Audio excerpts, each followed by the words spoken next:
아침 말씀. 오늘 본문 말씀은 디모데후서 3장 1절에서 9절입니다.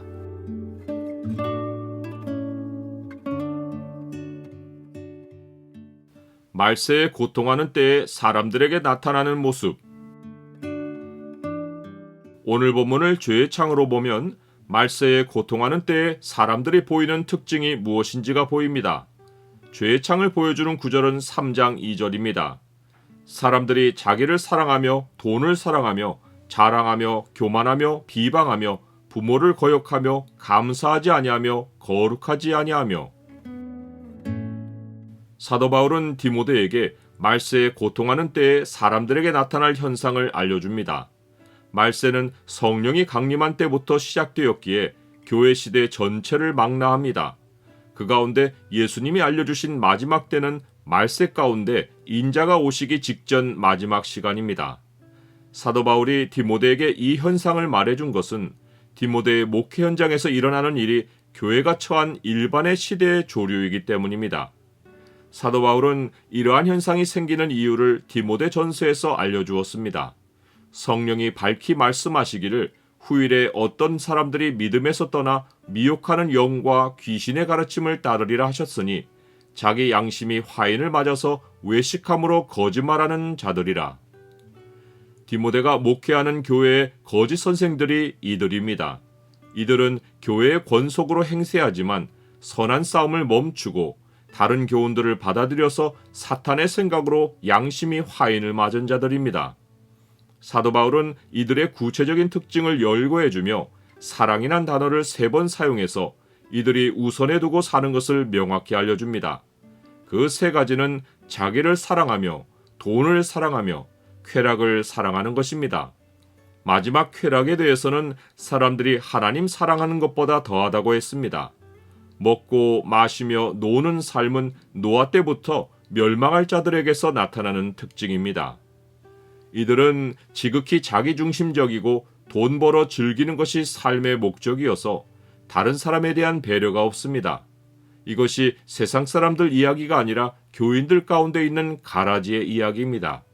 그러하니 말세에 고통하는 때는 교회가 내부에서 당하는 고통의 시간입니다. 이들은 기본으로 사랑해야 할 부모를 거역하고 감사하지 않습니다. 이들은 세상 사람들과 구별됨이 없어 거룩하지 않습니다. 이웃에게 무정하며 원통한 일을 풀지 않고 모함합니다. 자기를 통제하지 못하고 사납게 행동하며 선한 것을 좋아하지 않습니다. 사람을 배신하는 것을 큰일로 생각하지 않고 기다릴 줄 모르고 조급합니다. 남들에게는 전혀 관용이 없지만 자신과 관련된 것은 자랑하고 뽐냅니다. 사도 바울은 이런 모습을 한마디로 요약하며 경건의 모양은 있으나 경건의 능력은 부인한다 라고 말합니다. 이들은 겉으로는 종교성이 있어 보이는데 속으로는 성령의 속성을 거부합니다. 교회를 다닌다고 하지만 세상 사람들과 전혀 다를 바 없이 이기적이고 감각적이며 진리와 완전히 반대되는 이슈를 지지하고 진리로 대화가 되지 않습니다. 사도 바울은 디모데에게 이들을 목회의 대상으로 삼으라고 하지 않고 이 같은 자들에게서 네가 돌아서라 라고 명령합니다. 이들이 주의 종을 거역하고 무식한 변론을 펼칠 때는 그들과 다투지 말고 온유하게 대하여 진리로 잘 가르치고 참으라고 했지만 이는 혹 하나님이 그들에게 회개함을 주사 진리를 알게 하실까 하는 바람에서입니다. 그러나 동시에 그들에게서 돌아서라고 명령한 것은 적극적으로 그들을 따라주지 말고 피하라는 것입니다. 이들의 영적인 위험성이 어느 정도인가 하면 이들은 자기들만 망하는 길로 가지 않고 죄를 중하게 지은 자들에게 가만히 접근하여 유인합니다. 양심의 가책에 짓눌린 자들을 표적으로 삼아 그만한 죄는 다 허용된다고 속여서 자기 사람을 만들고 이용하는 것입니다.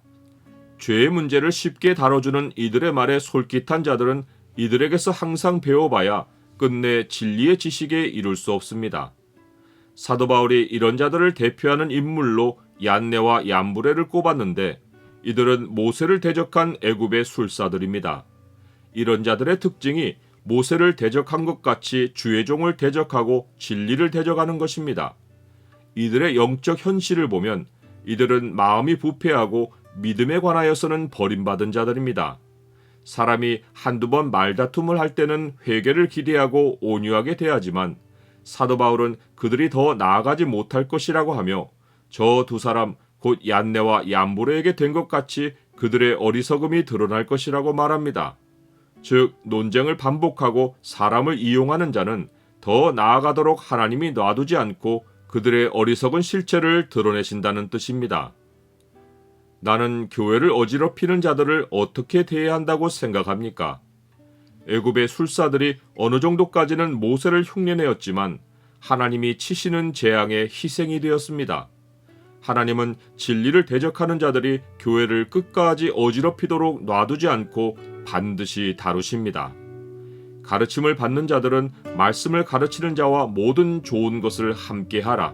스스로 속이지 말라. 하나님은 업신여김을 받지 아니하시나니 사람이 무엇으로 심든지 그대로 거두리라.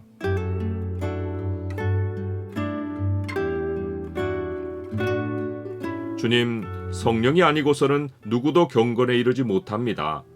진리가 아니라 종교성을 가지고 말재주와 논쟁으로 사람들을 이끄는 자들을 경계합니다.